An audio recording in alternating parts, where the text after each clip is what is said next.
Russians.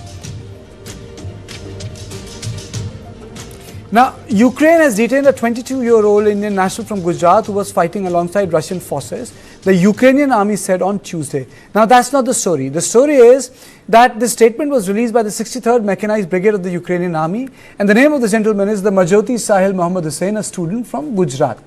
Now, he went to Russia to study at a university, and the story that comes out is that he was sentenced to 7 years in the Russian prison on drug-related charges.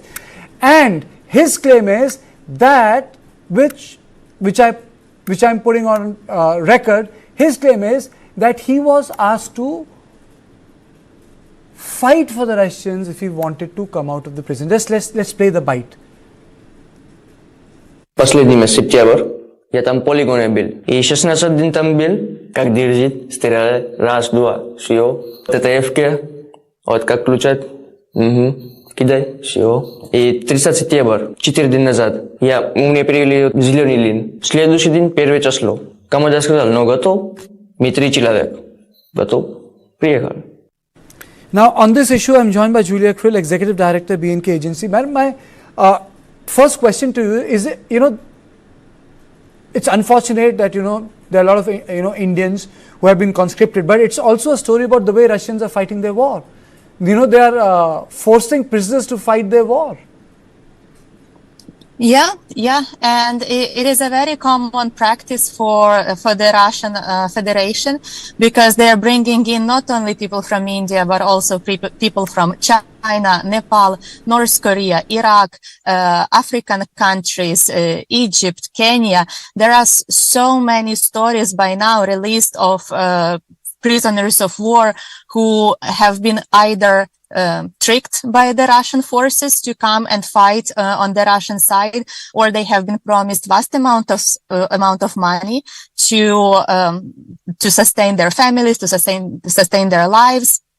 And this is becoming a widespread practice, as I am assuming that the people in the Russian Federation are refusing to either being conscripted, or Russia is losing people and they are trying to, go to the weak countries, to some of the weak partners, and this way support the troops and bring in the people.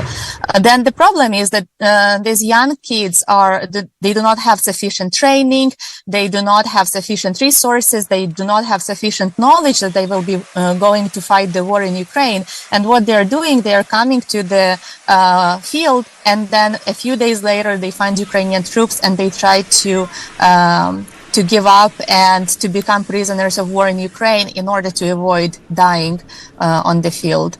And we've seen this with Wagner that have been doing the recruitment in Africa.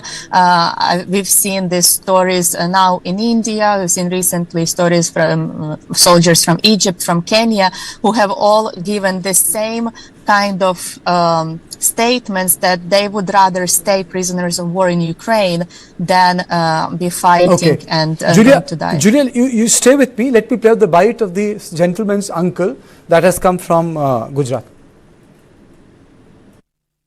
અમને જાણવા મળ્યું કે અહીંયા ખોટી રીતે અહીંયા કાંઈક ફસાઈ ગયો છે. હવે શેમાં ફસાણો છે સાહેબ એ ખ્યાલ નથી આવતો અમને. અમે ભારત સરકારને નમ્ર વિનંતી કરી છે કે અમારા છોકરા અમારા પાસે પાછા આવી જાય. કેટલા સમય પહેલા ગયો હતો? શા માટે ગયો? 2 વર્ષ ત્યાં ગયો છે અને એ જોબ કરવા ગયો હતો અને કમાવા માટે ગયો હતો. So, Julia, is it correct on my part to say that is Russia falling short of men to fight the war, and this is why this forced conscription is taking place? I think so, yes. Also, because if you look at the types of the people who are fighting on the ground, these are the Russian prisoners and these are the international prisoners.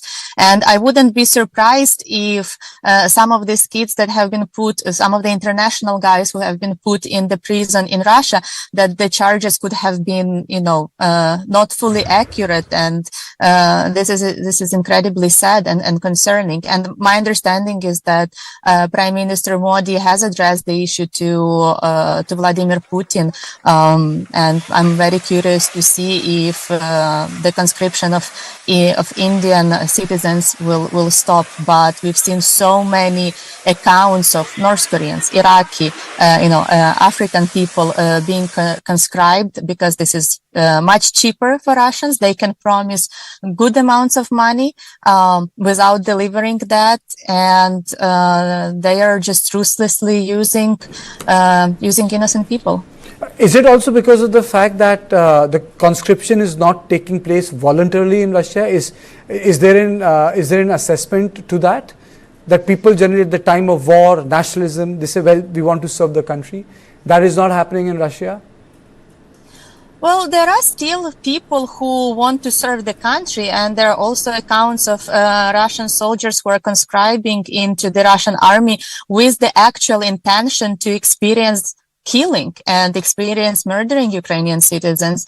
But my assessment is that the numbers of fallen Russian soldiers are just not being accurate, and a lot more people are dying on battlefield than Russia is reporting.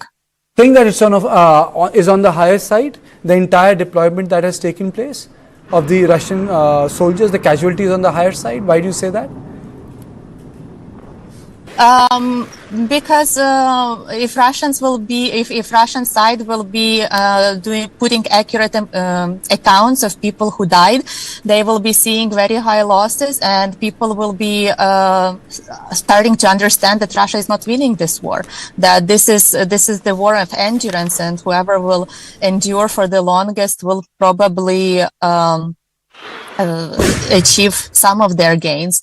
But there's also risks of having people going into uprising as they see the actual amounts of casualties. And then Russia also has its partners that are supporting financially the war. And if they see the amount of casualties in military, in personnel, in equipment, then they will be understanding that Russians are not advancing as strongly as they are reporting it in their own news. It's very ironic, even the soldiers from different countries have been deployed on the Ukrainian border, whether these are the soldiers from North Korea, which were widely reported by Associated Press and Reuters, and the forced conscription of poor people, though he has been serving a sentence in the prison because of a drug case. But the fact of the matter is that if you make it a policy that, if you want to come out of the prison, you need to fight a war, it's a reflection on the larger issue. Even if it is one case, it's creating a bigger picture. And thank you for joining me. If it is for this reason, yes. I thought, we can have a conversation on this, that wars have many dimensions, and this is one dimension of the war which is taking place in Russia, that Russia's conscription is an issue. And that is why people from different nationalities, if they are imprisoned, are being sent. And the incentive is that, well, that's the way for you to get out of the prison life or the sentence. So this is all I had on Point today. I'll see you tomorrow at the same time. Thank you and good night.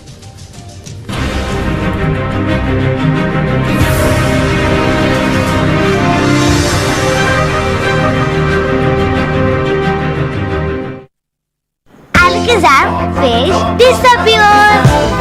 Moonlight.